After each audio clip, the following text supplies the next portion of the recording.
In this video, I'm going to show you how to replace the passenger side engine mount on this Dodge Grand Caravan. Let's get started.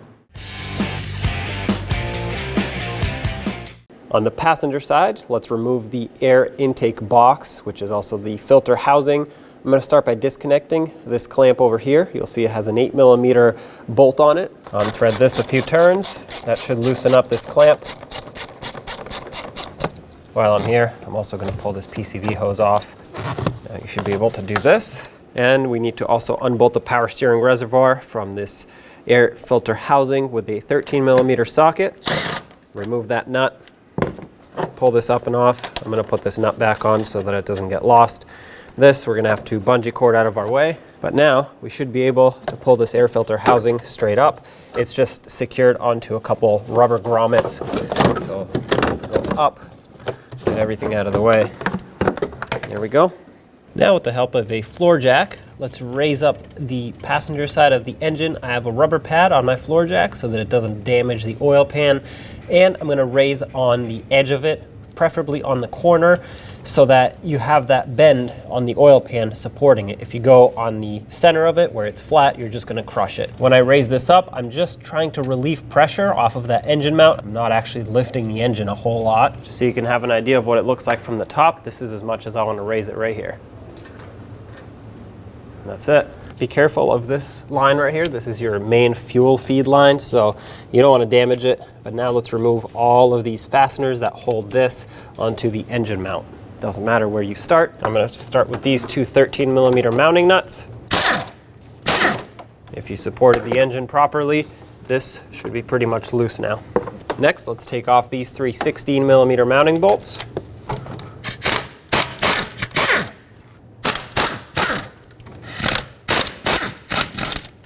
All three are the same, so no need to keep them separate. Lift up this plate. I have a lot of debris here. I'm gonna get this out of here because I can't even see the bolt. And it's important that my socket gets onto that bolt fully and seats. Otherwise I risk stripping it out. 16mm bolts hold this engine mount onto the frame rail.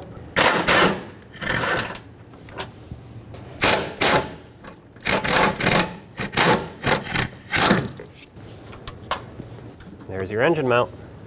Clean anything that is here to make sure the engine mount can seat properly. Drop the new engine mount in and line it up with the bolt holes. Put the two bolts in, make sure they start by hand nice and smooth. Snug these up.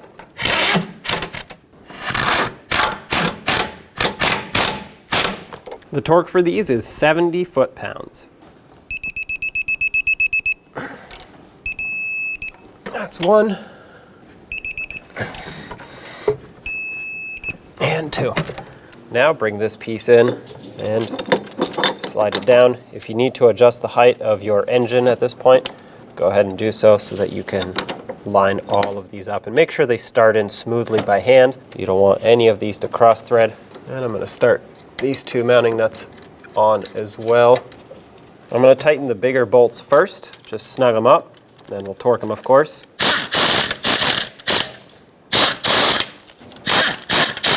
And I'm going to let the engine down just a little bit at this point,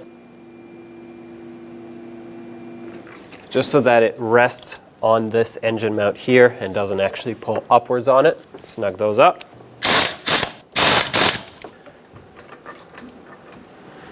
I went back up just so I can relieve pressure off of these so that we can properly torque them now. The torque for the bigger bolts, the 16mm headed ones, is going to be 59 foot-pounds plus an additional 45 degrees of rotational torque. I have a torque wrench that does read degrees. If you don't, 45 degrees is 1/8 of a turn. But of course, we'll start with the 59 foot-pounds of torque first.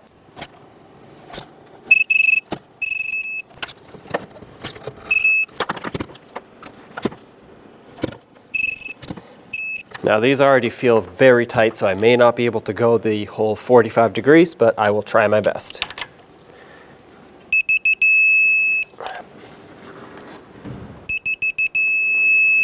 Okay. That's it right there.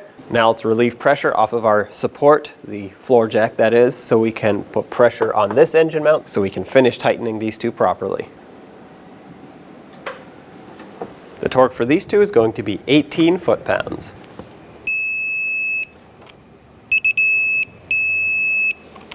Now grab the air filter housing. You're going to want to line it up with this cold intake piping first.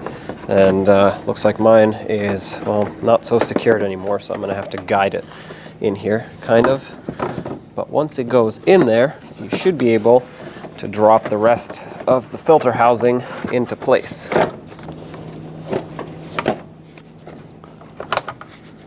Oh, there we go. That's just seated. Let's re-secure these.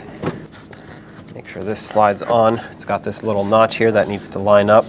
And then with an 8mm socket, tighten up the clamp. When you tighten these clamps, you want to make sure that you don't crush them completely. Otherwise, the gear in there will strip out, and then you'll have to replace it. So just go until it's snug. Make sure it's fully seated all around, and you should be good to go. Okay. If you can't move it once it's snugged up, you know it's tight enough. Resecure the power steering reservoir with this 13mm mounting nut. Snug that up. When only the best will do, demand TRQ. The only company that lets you view before you do. TRQ is committed to offering the highest quality aftermarket auto parts that are engineered for peace of mind. Thanks for using and viewing with TRQ.